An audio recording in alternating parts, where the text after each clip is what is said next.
प्यारे बच्चों, आपका फिर स्वागत है रे क्लासेस फिरोजाबाद में। हमारा चैप्टर चल रहा था एटॉमिक स्ट्रक्चर। उसमें हमारा टॉपिक है curves related with Schrodinger wave equation. आज हम श्रोडिंगर वेव इक्वेशन से रिलेटेड कर्व्स के बारे में पढ़ेंगे। ये टोटल कर्व्स जो हैं इनको मैंने ये यहाँ पर बनाया है। ये तीन चीजों के लिए कर्व दिखाए हैं, 1s, 2s और 2p ऑर्बिटल। किसके लिए? 1s, 2s और 2p। शुरू के तीन कर्व हैं शाई वर्सेस आर, यानी कि शाई वर्सेस आर फॉर 1s, शाई वर्सेस आर फॉर 2s, शाई वर्सेस आर फॉर 2p।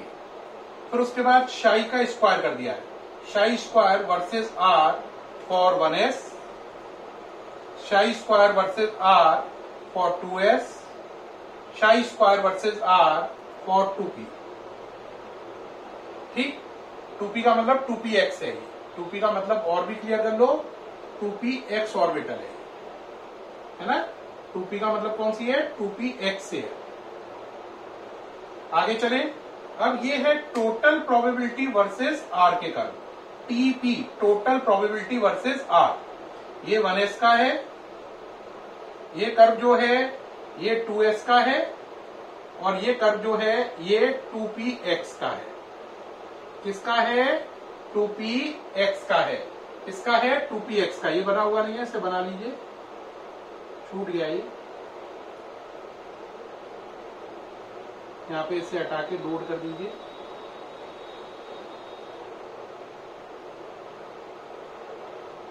ठीक, तो टोटल आपको कितने कर्व नजर आ रहे हैं? 9। पहले तीन कर्व हैं शाई versus R for 1s, 2s and 2px। फिर बाकी नए तीन कर्व हैं psi square versus R for 1s, 2s and 2px orbital. फिर तीन कर्व और हैं total probability versus R for 1s, 2s and 2px orbital. प्यारे बच्चों, टोटल कर्व कितने हैं? 9। पहले तीन कर्व हैं शाई वर्सेस आर में 1s, 2s और 2px ऑर्बिटल के लिए। फिर अगले तीन कर्व हैं शाई स्क्वायर वर्सेस आर, किस किस के लिए? 1s, 2s और 2px ऑर्बिटल के लिए। फिर कर्व हैं अगले तीन टोटल प्रोबेबिलिटी वर्सेस आर में, और वो कर्व हैं 1s और 2s और 2px ऑर्बिटल के लिए। टोटल 9 कर्व हैं, नजर आ रहे हैं। 1, 2, 3, 4, 5, 6, 7, 8, 9।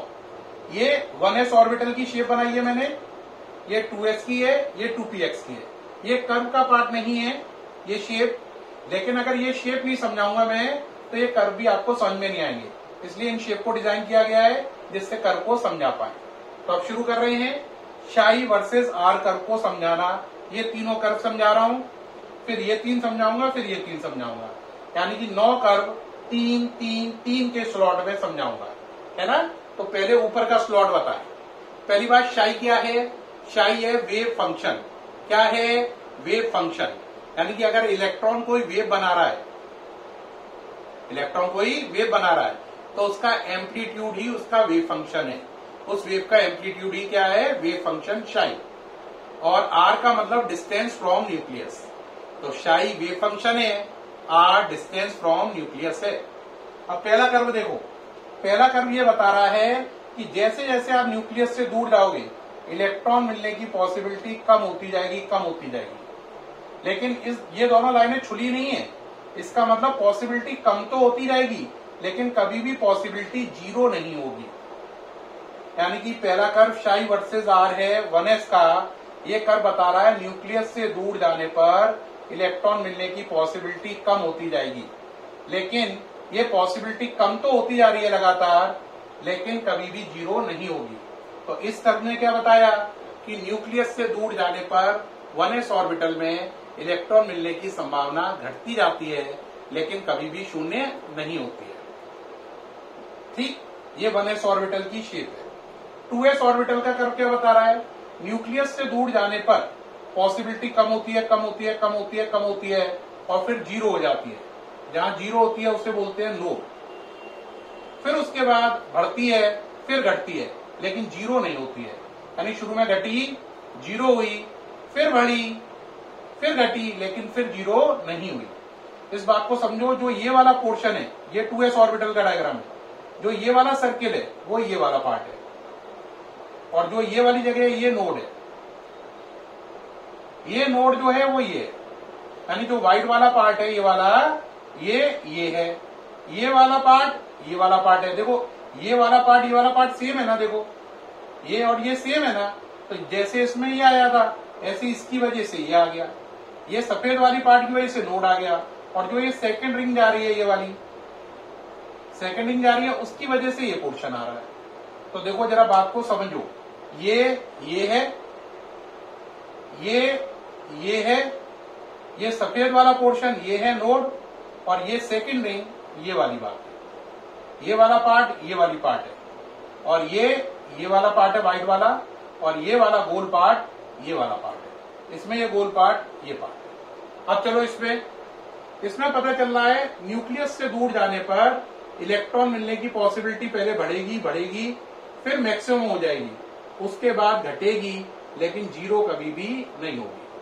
न्यूक्लियस से दूर जाने पर पॉसिबिलिटी बढ़ी, मैक्सिमम हो गई, फिर घटी, लेकिन कभी भी जीरो नहीं हुई। तो पहला कर्व बता रहा है न्यूक्लियस से दूर जाने पर इलेक्ट्रॉन मिलने की पॉसिबिलिटी घटती जाएगी, लेकिन शून्य कभी भी नहीं होगी। दूसरा बता रहा है पॉसिबिलिटी पहले घटेगी, फिर शून्य होगी, फिर अपोजिट डायरेक्शन में बढ़ेगी, फिर घटेगी, लेकिन फिर दोबारा शून्य नहीं होगी, केवल एक बार शून्य होगी। जहां पर शून्य होगी उस जगह को नोड बोलेंगे, और ये व्हाइट वाला एरिया उस नोड को रिप्रेजेंट कर रहा है। ये बता रहा है शुरू में पॉसिबिलिटी बढ़ेगी, फिर मैक्सिमम होगी, फिर घटेगी, लेकिन शून्य कभी भी नहीं होगी। अब आपने शाही का क्या किया है, स्क्वायर। बेटा स्क्वायर करने से क्या होता है बताओ, 2 का स्क्वायर 4, -2 का स्क्वायर आंसर 4। चाहे +2 का करो या -2 का स्क्वायर करो, हमेशा 4 ही आएगा। यानी स्क्वायर करने से चीजें बड़ी होती हैं, प्लस की हो तो भी बड़ी होंगी, माइनस की हो तो भी बड़ी होंगी, और साथ साथ प्लस की हो जाएंगी, क्योंकि -2 का स्क्वायर -4 नहीं +4 होता है।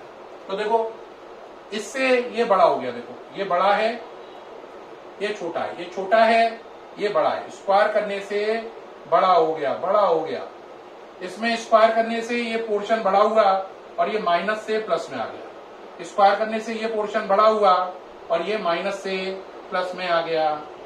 इसमें बड़ा हुआ, इसमें ये बड़ा हुआ और ये माइनस से प्लस में आ गया, और इसमें ये बड़ा हो गया। देखो ये बड़ा है, ये छोटा है, ये बड़ा है।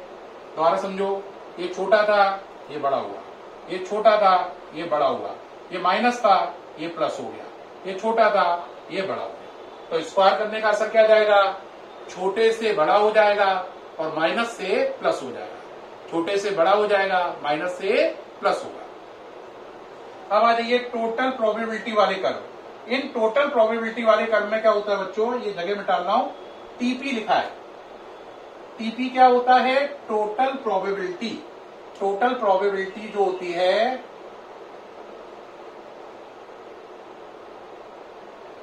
उसको हम लिखते हैं 4πr² डॉट शाई स्क्वायर से, 4πr² डॉट शाई स्क्वायर से। टोटल प्रोबेबिलिटी वाले जो कर्व होते हैं, है ना, 4πr² डॉट शाई स्क्वायर वाले, टोटल प्रोबेबिलिटी को शॉर्ट में लिखते हैं T.P।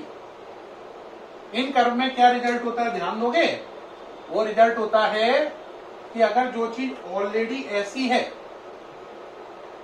वो ऐसी हो जाएगी, और जो ऑलरेडी ऐसी है वो बड़ी हो जाएगी। यानी कि अगर आप ऐसे हैं तो ऐसे हो जाएंगे, ऐसे हैं तो बड़े हो जाएंगे। अब ये बात को रिजल्ट को लगाओ, देखो ये ऐसा है, दिख रहा है, तो इस वाले कर्व में ये कैसा हो गया, देखो ऐसा, ऐसे का ऐसा होना है टोटल प्रोबेबिलिटी वाले कर्व में, ये इससे मैच कर रहा है, तो अब इस वाले कर्व में ये ऐसा हो जाएगा। ये ऐसा था, इससे मैच कर रहा है, तो अब ये इस कर्व में कैसा हो गया, देखो ऐसा हो गया, और ये ऑलरेडी ऐसा है, तो ये पहले से बड़ा हो गया, नजर आ रहा है। यानी जो ऐसा ऑब्लिक होगा वो ऐसा हो जाएगा, और जो पहले ही ऐसा है वो बड़ा हो जाएगा। चेक करो, ये इससे मैच कर रहा है तो ये ऐसा हो गया, ये इससे मैच कर रहा है तो ये ऐसा हो गया, ये इससे मैच कर रहा है तो ये बड़ा हो गया, ये किससे मैच कर रहा है, इससे, तो इस वाले कर्व में इससे मैच कर रहा है तो इस वाले में ये क्या हो जाएगा, बड़ा। ठीक, तो बस इसमें याद रखना है टोटल प्रोबेबिलिटी वाले कर्व में ऐसी चीज को ऐसा कर देना है। शाई स्क्वायर में अगर आप ऐसे हो तो टोटल प्रोबेबिलिटी में आप ऐसे हो, शाई स्क्वायर में आप ऐसे हो तो टोटल प्रोबेबिलिटी में ऐसे हो।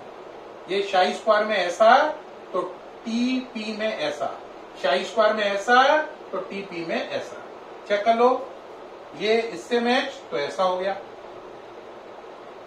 ये इससे मैच तो ये ऐसा हो गया, है ना। ये किससे मैच कर रहा है, इससे, तो ये ऐसा हो गया। ये किससे मैच कर रहा है, इससे, तो ये ऐसा हो गया। ना समझ में आए। टोटल कितने कर्व हैं, 9 कर्व हैं। पहले शाई वर्सेस आ रहे हैं, फिर शाई स्क्वायर वर्सेस आ रहे हैं, फिर टोटल प्रोबेबिलिटी वर्सेस आ रहे हैं। और कौन कौन सी ऑर्बिटल के लिए हैं, 1s, 2s और 2px। और ये 1s, 2s और 2px की ऑर्बिटल की शेप है, ये कर्व नहीं है, ये शेप है। तो 9 कर्व हैं, 1 2 3 4 5 6 7 8 9, 3 शेप है। तो टोटल 12 डायग्राम इसमें नजर आ रहे हैं। कितने नजर आ रहे हैं, 12। गिन लो, 3 6 9 12। 12 में से 9 तो कर्व हैं और 3 ऑर्बिटल की शेप के हैं। ये मैं सामने से हट गया हूं, देखते जाएं। पहले 3 कर्व हैं शाई वर्सेस आर, फिर 3 कर्व हैं शाई स्क्वायर वर्सेस आर, फिर 3 कर्व हैं टोटल प्रोबेबिलिटी वर्सेस आर। और ये कर्व किस किस ऑर्बिटल के लिए हैं, 1s के लिए, 2s के लिए और 2px ऑर्बिटल के लिए। एक बात ध्यान रखने की है, जो आंसर 2px का आएगा वही सेम 2py का आएगा, वही सेम कर्व 2pz के आएंगे। यानी कि 2px, 2py, 2pz के कर्व बिल्कुल बिल्कुल डिट्टो आते हैं। ये थे curve related with Schrodinger wave equation. ये सामने से हट गया हूं, सब नजर आ रहा है, नोट कर लीजिए। दिख रहे हैं सारे, है ना। ये पॉइंट क्या है, नोड, जहां पे इलेक्ट्रॉन मिलने की पॉसिबिलिटी 0 होती है। और नोड में भी 2 नोड होते हैं, एक आपको मालूम है रेडियल और एंगुलर। तो इस डायग्राम में मैंने जो नोड बनाया है ये वाला रेडियल नोड है। ये कौन से नोड है, रेडियल। ये कौन से नोड है, रेडियल। रेडियल या स्फेरिकल नोड दिखाए गए हैं, एंगुलर नोड नहीं है, रेडियल या स्फेरिकल नोड दिखाया गया है। उम्मीद है बच्चों ये सारा समझ में आ गया होगा और ये टॉपिक अल्ट्रा क्लियर हुआ होगा। अगर बहुत अच्छा लगा हो तो प्लीज कॉम्प्लीमेंट करें, उत्साहवर्धन करें। थैंक यू प्यारे बच्चों, फिर मिलते हैं नेक्स्ट वीडियो।